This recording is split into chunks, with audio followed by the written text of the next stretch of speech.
राधे राधे दोस्तों, आइए हमारे चैनल अलौकिक श्रद्धा में आपका स्वागत है। आइए आज हम आपको माघ माह महत्तम कथा अध्याय 5 सुनेंगे। मंगलकारी देव तुम मंगल करो गणेश, जगवंदन तुम्हारे करे काटो सबके कलेश। आइए 5वां अध्याय शुरू करते हैं। दत्तात्रेय जी कहते हैं कि हे राजन, सतयुग में तपस्या को, त्रेता में ज्ञान को और द्वापर में भगवान के पूजन को और कलयुग में दान को उत्तम माना गया है, परंतु माघ का स्नान सभी युगों में समझा गया है। सबके लिए, समस्त वर्णों और आश्रमों के लिए माघ का स्नान पुण्य कर की वृद्धि करवाने वाला होता है। इस विषय में एक प्राचीन इतिहास कहता हूँ, ध्यान पूर्वक सुनो। भृगुवंश में ऋषिका नाम की एक ब्राह्मणी थी, जो बाल्यकाल में ही विधवा हो गई थी, पर वह रेवा नदी के किनारे विंध्याचल पर्वत के नीचे तपस्या करने लगी। उसने अपनी इंद्रियों को जीतता हुआ था।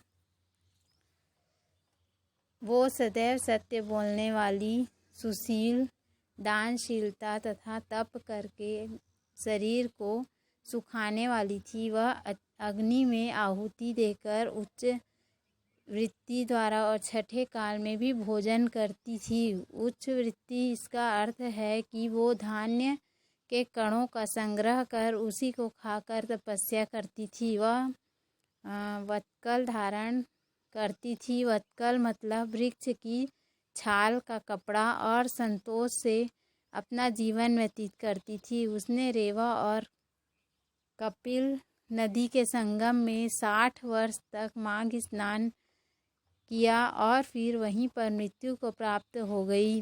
माघ स्नान के फल से वह दिव्य 4000 वर्ष तक विष्णु लोक में वास करके सुंद और उपसुंद दैत्यों का नाश करने के लिए ब्रह्मा द्वारा तिलोत्तमा नाम की अप्सरा के रूप में ब्रह्मलोक में उत्पन्न हुई। वह अत्यंत रूपवती, गान विद्या में अति प्रवीण और मुकुट कुंडल आदि से सजी हुई थी। उसका रूप, यौवन और सौंदर्य देखकर ब्रह्मा जी भी चकित हो गए। वह तिलोत्तमा रेवा नदी के पवित्र जल में स्नान करके वन में बैठी थी। तब सुंद और उपसुंद दैत्यों के सैनिकों ने चंद्रमा के समान उस रूपवती को देखकर अपने राजा सुंद और उपसुंद दैत्यों से उसके रूप की शोभा का वर्णन किया और कहने लगे कि कामदेव को लज्जित करने वाली ऐसी परम सुंदरी स्त्री हमने कभी नहीं देखी। आप भी चलकर देखें। तब वह दोनों मदिरा के पात्र वहाँ पर रख आए जहाँ पर वह सुंदरी बैठी हुई थी। दोनों दैत्य उस परम सुंदरी को देख और मदिरा पान के कारण काम क्रीड़ा से पीड़ित हुए और दोनों ही आपस में उस स्त्री रत्न के प्राप्त करने के लिए विवादग्रस्त हुए और फिर आपस में युद्ध करके वहीं समाप्त हो गए। उन दोनों को मरा हुआ देख उनके सैनिकों ने बड़ा कोलाहल मचाया और तब तिलोत्तमा काल रात्रि के समान उनको पर्वत से गिराती हुई 10 दिशाओं को प्रकाशमान करती हुई आकाश में चली गई और देव कार्य सिद्ध करके ब्रह्मा के सामने आई थी।